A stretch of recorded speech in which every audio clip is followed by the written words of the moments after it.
Whoop, whoop. I am doing my first live podcast that I said I was going to do a long time ago, but I'm going to just do it today and just see where it goes because I have a little infographic for you or template of the 7 secrets stronger, more confident young ladies who know they are enough and know how to accept self.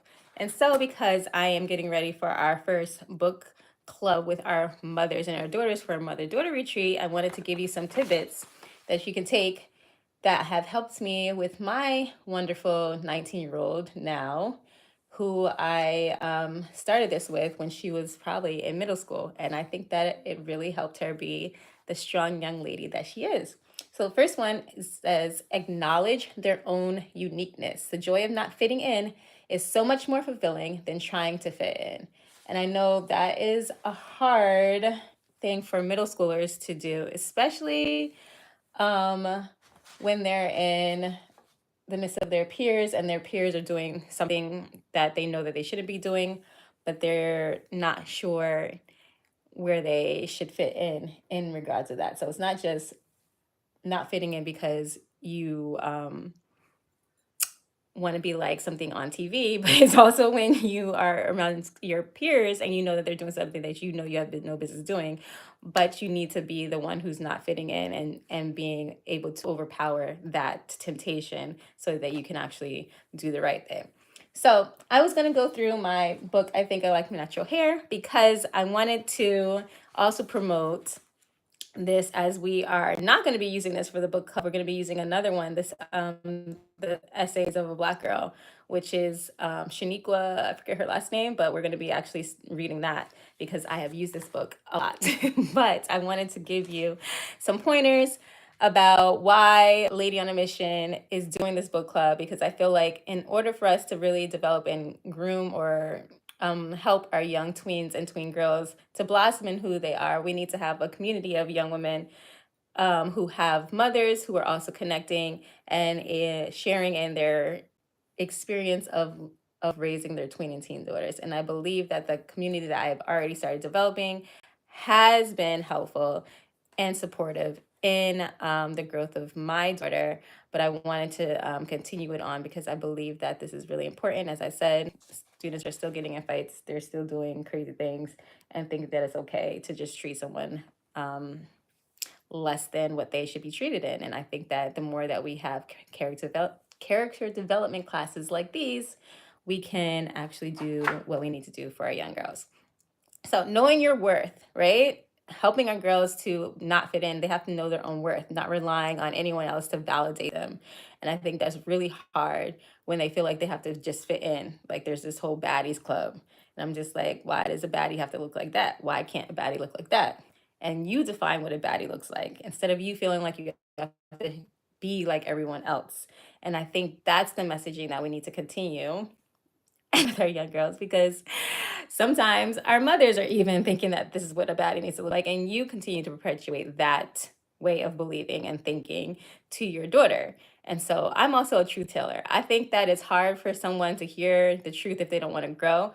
But when you're willing to hear what it is that you need to receive, I don't care how old I am, I'm 40, I look like I'm 12, but I still have a lot of experience. And I feel like being a teacher has helped me understand what is really happening in the education field and abroad in families and communities. And I think that when we are able to speak honestly, that's when the growth happens. So my way of helping my daughter help her, herself in understanding who she is, even though she's pushing back right now because she's somewhat trying to fit in, but I think she's like figuring it out still as she's now in college. But there's only one you, and then nobody else can be you. And so I wanted to read this excerpt about what it says about how to raise strong and resilient kids. It says, in spite of, love yourself. Finding the beauty within can become challenging if you're not able to like who you are first. And where does that come from exactly? According to the New Jersey Family Magazine article, Raising Resilient Kids, that researches the 5 ways to foster strength and character and proves to be the single best predictor of a child's emotional health and happiness, Professor Robin Fivish and Duke studied how the impact of advancing a family narrative, making a point of telling stories to your children of your family's shared history, creates stronger kids. So, knowing what your family history is and knowing the great things that people in your past have done will help you develop stronger kids. And if you see the Girls Guide to Confidence toolkit that I have and did with my daughter when she was in middle school, she was able to research all of her family lineage from her mother's side, her father's side, so that she can figure out who she is, where she came from, and why things happen the way that they happen. And during graduation for Girls on a Mission, she also spoke about how that helped her understand why her life is the way that it is. And I think that made her understand and give her a stronger sense of self. So it still says, and their research is demonstrating that this is indeed a key factor. No wonder why many of the folklore children narrative books that we read growing up most often had elders from all cultures showing a sense of pride, honor, and tradition. Stories would be told while the young were sitting in various circles in their elders' feet, listening to the stories of the brave men and women that came before them and the adventures they were able to experience in their lives. These stories and adventures gave wonderful heroes to look up to and learn from. Duke continues, there are people who faced the worst and made it through, and this sense of continuity and relatedness seems to serve the purpose in kids of making them more resilient. And that's what I like about this. I think that we don't tell stories enough. I was talking about in my book later on how my grandmother, who didn't want us to know the other part of her family, like held those stories back. And I think that later on, I was trying to figure out what the connection was, and then it just shows up. If I knew those connections earlier, I probably would have had a different experience. So I think that we try to hide things from our kids sometimes because we think we're protecting them, and in essence we're probably like shielding them and not, and what do you call it, I can't even think of the word. What is the word when you not tiger mom, but those moms or those people who just like shelter. I guess I said that before, but sheltering your child. I understand why that's important because you don't want them to see everything that's going on in the world, but then you also don't give them the opportunity to really grow and develop on their own. So helping them understand the stories of their past, family members helps them understand and give them a better sense of self and a way to navigate the areas in life that may show up because of things that happened in the past. So I say, tell the story. Don't worry about what everybody else is saying to try to hide it. I rather know. I rather know I know what's actually coming so I can be prepared to fight it, knowing that this was something that happened in our family that was bad or something that's happening that's good that I know that I can just build off of. So you only have one fingerprint and that fingerprint makes you different. So knowing that helps you not to feel like you have to fit in, and then that makes a better and stronger young person. And in this case, we're talking about our girls.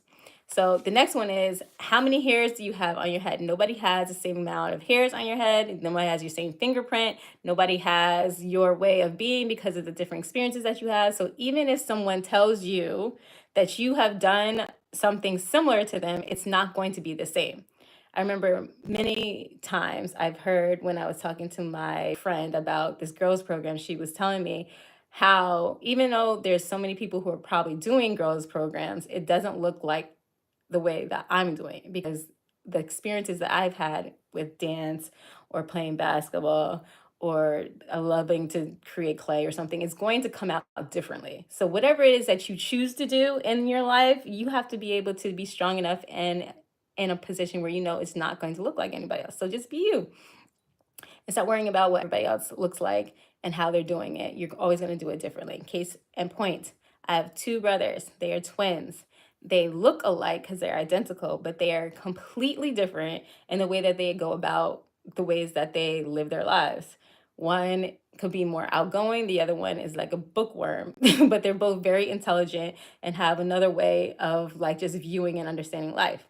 They both are engineers and smart as far as smart as hell to say that, as far as knowing what math and science is and how that transfers into creating generators or things of the sort. But they have taken different avenues and how they decided to present that information. So even though we grew up in the same household, we come out very differently. And so knowing that, I think that when we give our kids, especially specifically our daughters, to look a certain way or feel like they have to come into a point where this is what is accepted versus this is not. I think that we're not doing due diligence and helping them understand to come into their full selves and not feeling like they have to do this in order for them to fit in. And I think sometimes when we get into groups and societies and things of that sort, we're not able to allow our kids to just grow into the wonderful beings that they need to be. They need to blossom how they are. And instead of putting them in a box and limiting them into feeling like this is the way that you have to do it, we are creating robots and the same continuously, even though we're telling them to celebrate their individuality. I think we're giving them different messages, and I think we have to do better. And so that's all I have to say for today. I just want you to know that that's one of the pointers of knowing that you have to create stronger young ladies by allowing them to acknowledge their own uniqueness, not by fitting in, but making sure that they are finding more fulfillment and being who they have been created to be instead of what we want or you want them to be. Love me, love, peace and hair grease. Bye.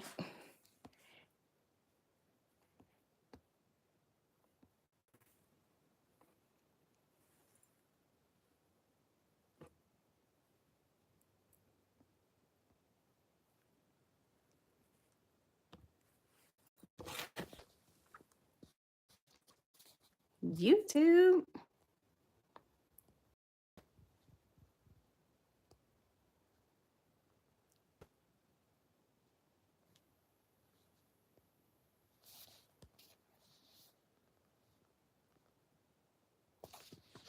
Peace, because I'm new at this and I didn't know.